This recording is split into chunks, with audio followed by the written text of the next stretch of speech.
हम लोग एक्चुअली 3 अलग अलग इश्यूज़ पे मैं बात करना चाहूँगी। पहला तो जो रिपोर्ट्स आ रही हैं अलग अलग देश के राज्यों से।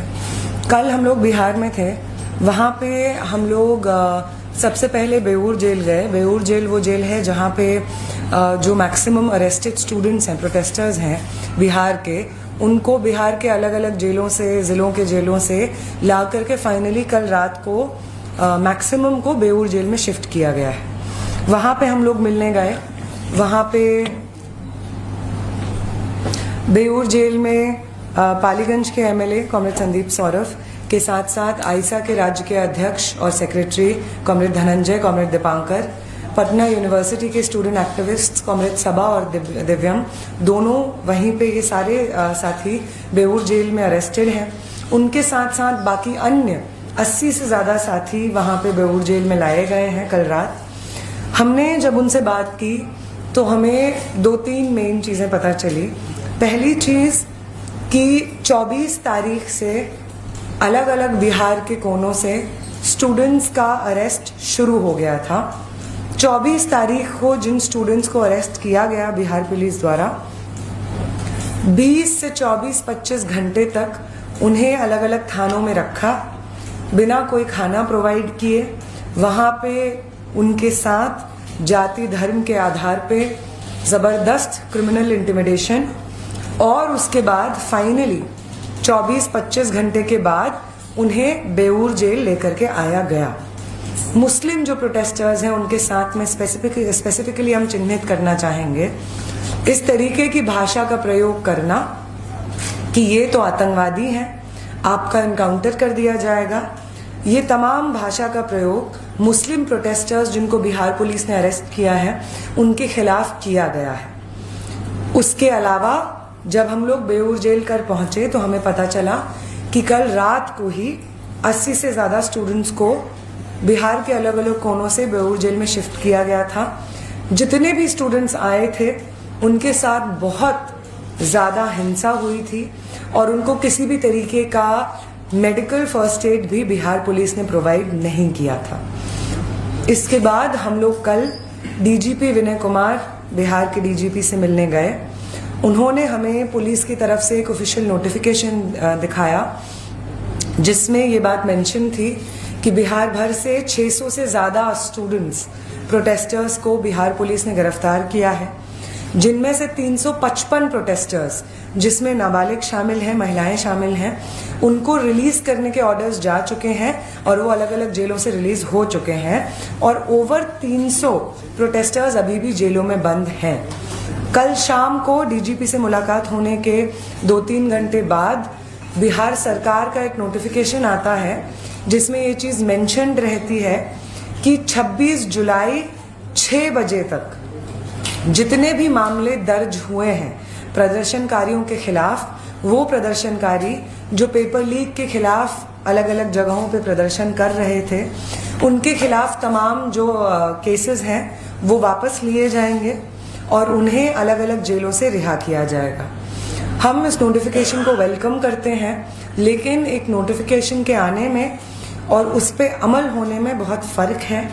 इसलिए जब तक सारे प्रोटेस्टर्स बिहार के अलग अलग जेलों से रिलीज नहीं हो जाते हैं, आइसा का बिहार प्रदेश भर में एक 30 जुलाई का कॉल है। उस 30 जुलाई के कॉल के लिए हम लोगों ने तमाम बाकी स्टूडेंट ऑर्गेनाइजेशन से भी अपील की है, यूथ ऑर्गेनाइजेशन से भी अपील की है और 30 जुलाई को एज प्लान्ड हम लोगों का ये प्रोटेस्ट प्रदर्शन तमाम प्रदर्शनकारियों की रिहाई की मांग के साथ साथ पेपर लीक और सरकारी एग्जामिनेशंस को कंडक्ट करने में जो मिसमैनेजमेंट हो रहा है बिहार भर में, उसके खिलाफ ये कॉल जारी रहेगा, जारी है। हम लोग उसकी तैयारी में इस वक्त बिजी हैं। ये इसके अलावा कल मेदांता हॉस्पिटल हम लोग गए, मैं वहाँ पे पहुँची। सिवान से जो खबरें आ रही थी जिसमें ये चीज़ इंक्लूडेड थी कि वहाँ पे AK-47 से फायरिंग हुई है जिसमें 4 छात्र घायल हुए हैं, उन्हीं छात्रों से मिलने के लिए हम लोग मेदांता गए। सारे छात्र मेदांता में भर्ती थे, जिनमें से 2 स्टूडेंट्स को अलग जगह शिफ्ट कर दिया गया है। हम 2 स्टूडेंट्स से मिल पाए। दोनों स्टूडेंट्स को बहुत सीरियस इंजरीज हुई हैं। एक स्टूडेंट को यहाँ पे नेक में इंजरी हुई है, जहाँ पे गोली इधर से जाके दूसरी साइड से बाहर निकली है। वो व्यक्ति, वो स्टूडेंट, वो प्रदर्शनकारी जिनको गोली लगी है, वो अपना एक पूरा हाथ, लेफ्ट साइड का हाथ इस्तेमाल नहीं कर पा रहे हैं। वो अपनी मर्जी से ना उसको उठा पा रहे हैं, ना उसमें कोई भी मूवमेंट इस वक्त पॉसिबल है। उनके फैमिली मेम्बर्स से हमारी बातचीत हुई, हम उनसे कम्युनिकेशन में हैं। उनका इलाज फ़िलहाल तो सरकार की तरफ से हो रहा है, लेकिन उनको जो भी लीगल मदद भी चाहिए होगी वो भी हम लोग अपनी तरफ से उनको प्रोवाइड करेंगे।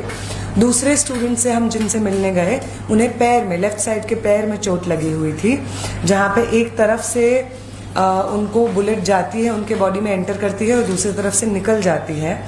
उनकी 2 सर्जरीज शेड्यूल्ड हैं, जिसमें उनके पैर पे रॉड डलेगी और उसके बिना वो फ़िलहाल चल नहीं पा रहे हैं। इन 2 छात्रों से हमारी मुलाकात हुई। उन्होंने हमें बताया कि जब उन्हें इनिशियली इंजरी हुई और गोली लगी, तो उन्होंने बाकी प्रदर्शनकारियों की मदद से खुद को नज़दीकी अस्पताल पहुंचाया। पुलिस की किसी भी तरीके की मदद उन्हें नहीं मिली थी। इनफैक्ट एक स्टूडेंट जिनको पैर में गोली लगी है, उन्होंने हमें बताया कि कैसे गोली लगने के बाद उनके दोस्त जब उन्हें सड़क से साइड कर रहे होते हैं, तो पुलिस उनसे उनका नाम पूछती है। ये जान के, उनका पूरा नाम सुन के, ये जान के कि वो एक दलित छात्र हैं, उनके साथ और हिंसा करती है। उनके पैर से बहुत ज़ोरदार खून निकल रहा होता है, उन्हें बहुत क्लियरली एक इंजरी होती है। उसके बावजूद बिहार पुलिस उनके साथ हिंसा करती है और कोई भी मदद हॉस्पिटल उनको ले जाने के लिए प्रोवाइड नहीं करती है। एक्सेसिव प्रेशर जब छात्र संगठनों के साथ के द्वारा और स्टूडेंट्स के द्वारा डाला जाता है, तब बिहार पुलिस इसमें हस्तक्षेप करती है और अपनी तरफ से उन स्टूडेंट्स के इलाज करने का वादा भी करती है और उनका इलाज अभी हो रहा है। ये बिहार से खबर हमें मिली है। दूसरा जो हमें इन्फॉर्मेशन मिला वो बंगाल से है। कल तक 14 स्टूडेंट्स के अरेस्ट होने की खबर आ रही थी, जिनमें से 13 स्टूडेंट्स मुस्लिम स्टूडेंट्स थे। शिवेंदु अधिकारी बंगाल के चीफ मिनिस्टर जो हैं, उन्होंने कहा था कि वो 70 और स्टूडेंट्स के ऊपर इंक्वायरीज करने जा रहे हैं, अरेस्ट करने जा रहे हैं। आज हमें अपडेट मिली है कि 2 और स्टूडेंट्स को, 14 के अलावा अन्य स्टूडेंट्स को आज बंगाल से राउंड अप किया गया है, पिकअप किया गया है। जो वो 70 का आंकड़ा बताया जा रहा था, उस मामले में अभी फिलहाल कोई नए केसेस या ना तो दर्ज हुए हैं, ना कोई नए अरेस्ट्स इस वक्त बंगाल में हुए हैं। उनके साथ इस वक्त बातचीत चल रही है और जो स्ट्रिंजेंट लॉज के अंडर उनके चार्जेस फ्रेम किए जा रहे थे स्टूडेंट्स के खिलाफ, उन पे बातचीत चल रही है कि उन चार्जेस को ड्रॉप किया जाए। फिलहाल जो नोटिफिकेशन बिहार में आया है, ऐसा कोई भी नोटिफिकेशन बंगाल में नहीं आया है सरकार की तरफ से कि जितने भी प्रदर्शनकारियों को गिरफ्तार किया गया था पेपर लीक के खिलाफ प्रदर्शन करने के लिए, उन्हें सरकार की तरफ से उनके ऊपर कोई कार्रवाई नहीं होगी, ऐसा कोई नोटिफिकेशन बंगाल में नहीं रिलीज हुआ है। हमारा जो वहाँ पे लीगल टीम है, उन्होंने असम और बिहार से जो नोटिफिकेशंस आए हैं उनकी मदद से एक प्रिपेयर किया है, जो कि कल कोर्ट्स हम लोग अप्रोच करेंगे उनकी मदद से। और कोशिश यही है कि जो आश्वासन हमें केंद्र सरकार के रिप्रेजेंटेटिव से मिला था कि किसी भी एनडीए शासित या भाजपा शासित राज्य में किसी भी प्रोटेस्टर के खिलाफ कोई कार्रवाई नहीं होगी, उस अश्योरेंस पे अपहोल्ड करने की हमारी कोशिश जारी है। हम नहीं समझते हैं कि वो मूवमेंट जो जंतर मंतर पे चल रहा था वो खत्म हो गया है। जब तक एक भी प्रदर्शनकारी पेपर लीक के खिलाफ प्रदर्शन करने की वजह से जेलों में बंद है, चाहे वो बंगाल में हो, असम में हो, बिहार में हो, जब तक एक भी स्टूडेंट जेल में बंद है, तब तक ये मूवमेंट खत्म नहीं हुआ है। हमारी जीत अभी अधूरी है और वो सरकार जिसने हमें आश्वासन दिए हैं, उनके तमाम आश्वासन अभी भी हवा में लटक रहे हैं, अभी भी वो आश्वासन अधूरे हैं। हम अर्ज करेंगे कि जितने भी अश्योरेंसेस प्रोटेस्टर्स को मिले हैं उन पे सरकार एक्ट करे और किसी भी तरीके का कोई भी इंक्वायरी, ना कोई भी लीगल कार्रवाई किसी भी प्रोटेस्टर के ऊपर हो। ये लीगल अपडेट हम लोग को एक देना था।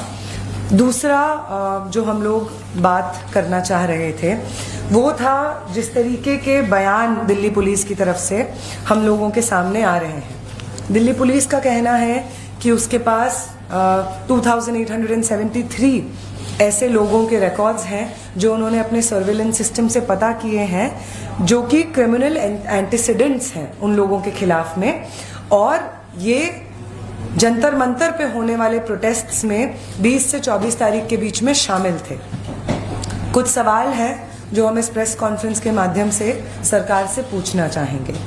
पहली बात, अगर आपके पास ये डेटा पहले से मौजूद था कि इतने सारे लोगों के ऊपर क्रिमिनल केसेस दर्ज हैं, तो फिर सरकार का, दिल्ली पुलिस का इस चीज का इंतजार करना कि कोई बड़ी गैदरिंग होगी या प्रोटेस्ट होगा जिसमें सब ये लोग आएंगे जिनके ऊपर क्रिमिनल केसेस दर्ज हैं और हम वहां से उनको आइडेंटिफाई करेंगे, ये तो किसी भी लॉ एंड ऑर्डर के प्रोसीजर का हिस्सा हमें नहीं लगता है कि है। तो अगर आपका उद्देश्य ये नहीं था कि जिन लोगों पे सीरियस क्रिमिनल केसेस दर्ज हैं आप उनके खिलाफ कार्रवाई करना चाहते हैं, तो इस तरीके के आंकड़े को सामने पब्लिक डोमेन में डालने का क्या मतलब है? इसका हम लोग जिस तरह से इसको देख रहे हैं कि ये तो आपका सीधा सीधा एक अटेम्प्ट है कि वो प्रोटेस्ट्स जो लंबे समय तक पीसफुली जंतर मंतर पे हुए, वो तमाम आम स्टूडेंट्स जो उन प्रोटेस्ट्स में शामिल रहे, आप उन्हें बदनाम करना चाहते हैं। और ये एक बहुत बड़ा छात्रों और नौजवानों का आंदोलन जिसने एक करप्ट और इनकेपेबल एजुकेशन मंत्री का इस्तीफा दिया, आप उसे डिस्क्रेडिट करना चाहते हैं ताकि आपने भी जो अश्योरेंसेस प्रोटेस्टर्स को दिए हैं, अगर आप उनसे बैक ट्रैक करें तो आप पे भी सवाल ना उठे। इनफैक्ट आपके रीअश्योरेंसेस पे एक्शन मानने वाले लोगों को आप डिस्क्रेडिट करने की कोशिश कर रहे हैं। ये हम साफ सीधे तौर पे ऐसे ही समझते हैं। दिल्ली पुलिस के इस डिक्लेरेशन को कि उनके पास एक बहुत बड़ा डेटाबेस हासिल हुआ है उनके सर्विलेंस टेक्नोलॉजी के बाद, जिसके तहत उनको ऐसे लोगों का पता चला है जिनके ऊपर पास में क्रिमिनल केसेस थे। अगला पॉइंट हमारा ये है कि क्रिमिनल केस तो जो पहले 144 होता था, जो कि प्रोटेस्टर्स 3 से ज्यादा इकट्ठा ना हो किसी जगह पे, उनके वायलेशन में भी क्रिमिनल केसेस दर्ज हो जा रहे हैं। तो क्या 144 अर्सवाइल जो 144 है उसके वायलेशन में जो क्रिमिनल केसेस दर्ज हो रहे हैं, क्या इस वक्त हमें ये कहा जा रहा है कोर्ट्स द्वारा या दिल्ली पुलिस द्वारा कि उनको भी आप जुडिशियली पनिश करना चाहते हैं, कि आप उनको भी जेल में उठा के डालना चाहते हैं, जबकि वो तमाम लोग पीसफुली प्रोटेस्ट करने वाले स्टूडेंट्स हैं, पीसफुल प्रोटेस्टर्स हैं? ये कुछ सवाल हैं जो हम पूछना चाहेंगे। ये जो डेटा रिलीज हुआ है कि लोगों के ऊपर क्रिमिनल केसेस हैं, इसके रिगार्डिंग ये हमारा सवाल है। अगला जो पॉइंट है, अगला बातचीत जो हम लोग करना चाहते हैं, वो जो public examination prevention of unfair means act 2024 है, जिसमें कि उन्होंने अमेंडमेंट्स किए हैं जो पहले 2024 के बाद पेपर लीक के बाद जो हमारे पास एक्ट आता है उसमें जो अमेंडमेंट्स हैं उसके बारे में बातचीत है। पहली बात तो इस तरीके का कोई भी अमेंडमेंट या कोई भी एक्ट बिल्कुल ही न काफी है।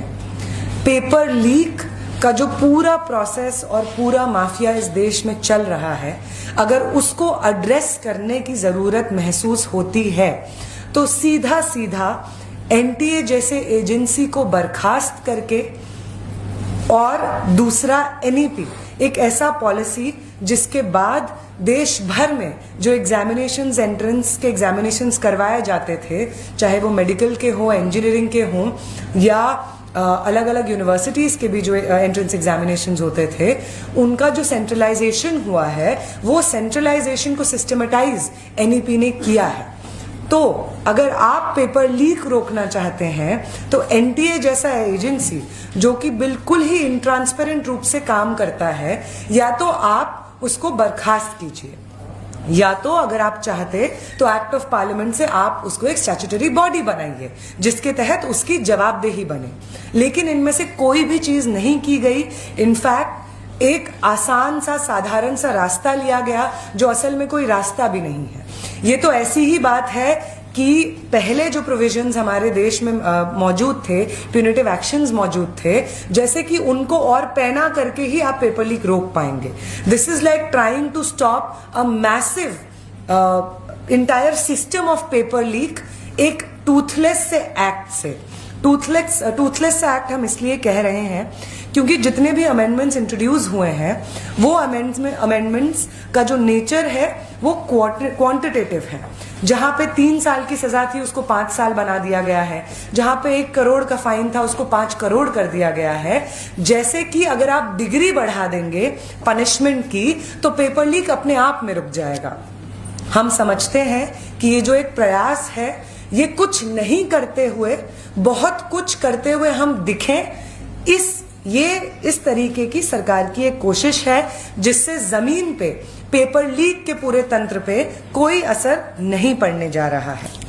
अगला जो पॉइंट है जो इसमें हम देखते हैं कि जो स्टूडेंट्स हैं, जो विक्टिम्स हैं पेपर लीक के, पेपर लीक प्रूव करने का जो ओनस है इस एक्ट के माध्यम से वो उन विक्टिम्स पे डाला जा रहा है और किसी भी तरीके का डिटेलिंग, किसी भी तरीके का रिड्रेसल जो है वो सिर्फ प्रोसीजरल बना दिया गया है, जो कि अगेन नाकाफी है।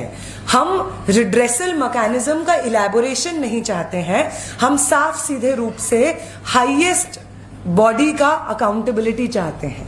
हम देखते हैं कि इसी एक्ट में ये चीज जहां पे एक तरफ ये चीज लिखी हुई है कि मिनिस्ट्री और डिपार्टमेंट की ही जवाबदेही रहेगी अगर इस तमाम तरीके की चीजें होती हैं, लेकिन इसके साथ साथ ये भी मेंशन्ड है कि अगर कोई ऑफेंस कमिट होता है बिना उनके नॉलेज के, जो कि मिनिस्टर है या जो हाई रैंकिंग ऑफिशियल है, तो उनको एग्जेम्पशन मिलता है किसी भी तरीके के एक्शन से। ये बिल्कुल भी गैर जरूरी है, ये बिल्कुल भी काफी नहीं है। अगर पेपर लीक के इस पूरे सिस्टम को हमें डिसमेंटल करना है तो हाईएस्ट लेवल पे जो मिनिस्टर्स इंचार्ज हैं उनके ऊपर जवाबदेही आनी होगी, उनके खिलाफ एक्शन हो, इस चीज को प्रोविजंस में, एक्ट्स में शामिल होना होगा। ये बिल्कुल नहीं हो सकता है कि बार बार पेपर लीक के खिलाफ आप एनटीए का सारा स्टाफ बर्खास्त कर दीजिए लेकिन एनटीए अपनी जगह पे रहेगा। आप ऐसा नहीं कर सकते हैं कि सीबीएसई के चेयरमैन को आप हटा दीजिए लेकिन एजुकेशन मिनिस्टर अपनी जगह पे रहेगा।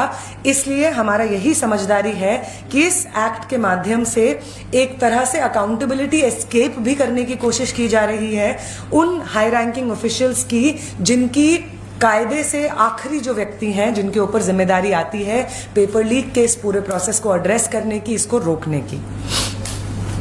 इसके साथ साथ जो अगला पॉइंट है टास्क फोर्स को लेकर के, जो एक स्पेशल टास्क फोर्स बनाई गई है इन तमाम चीजों को एड्रेस करने के लिए। पहली बात तो ये जो टास्क फोर्स का पूरा आइडिया है, ये आइडिया ही बहुत ही कॉम्प्लिकेटेड और पूरे प्रोसेस को इनट्रांसपेरेंट बनाने का एक अटेम्प्ट हमें मालूम होता है। इस टास्क फोर्स में जो लोग इन्वॉल्व्ड हैं वो लोग का दूर दूर तक एजुकेशन से कोई मामला, कोई लिंक ही नहीं है, ना उनका कोई एक्सपीरियंस रहा है काम करने का। पूरी तरीके से इसको एक ब्यूरोक्रेटिक एक्सरसाइज बना दी गई है जिसके माध्यम से एक टास्क फोर्स काम करेगी, जिसमें सरकार की मर्जी के हिसाब से भर्ती होगी लोगों की और फिर से वही प्रोसीजर होगा कि वो टास्क फोर्स जिसका काम होना चाहिए पेपर लीक को रोकना, उसके खिलाफ एक्शन लेना, वो टास्क फोर्स फिर से वही काम करेगी कि जो मंत्री अकाउंटेबल है उनको बचाया जाएगा। यही हमारी इस पे समझदारी है। इसके साथ साथ जो लोग इन्वॉल्व भी हैं, इनफैक्ट चाहे वो अनीता करवाल हो जो कि secretary department of school education के हों या नीलकानी हो जिनको इस पूरे प्रोसेस में इन्वॉल्व किया जा रहा है, ये वही लोग हैं जिनका पहले जो रिकॉर्ड है वो इन ट्रांसपेरेंसी का रिकॉर्ड है। इनफैक्ट पेपर लीक के मामले में इन लोगों का इन्वॉल्वमेंट हमें आश्वस्त नहीं करता है कि इस पूरे पेपर लीक के सिस्टम को एड्रेस किया जाएगा या पेपर लीक को बहुत सीरियसली सुना जाएगा, सरकार उसको सीरियसली टेकअप करेगी और अकाउंटेबिलिटी हाईएस्ट लेवल पे होल्ड की जाएगी। इन लोगों के इन्वॉल्वमेंट से इनफैक्ट हमें लगता है कि वही पूरा प्रोसीजर दोहराया जा रहा है कि जो लोग पहले करप्शन में इन्वॉल्व रहे हैं, जो लोग पहले इन तमाम मामलों में संलिप्त पाए गए हैं, उन्हीं लोगों को वापस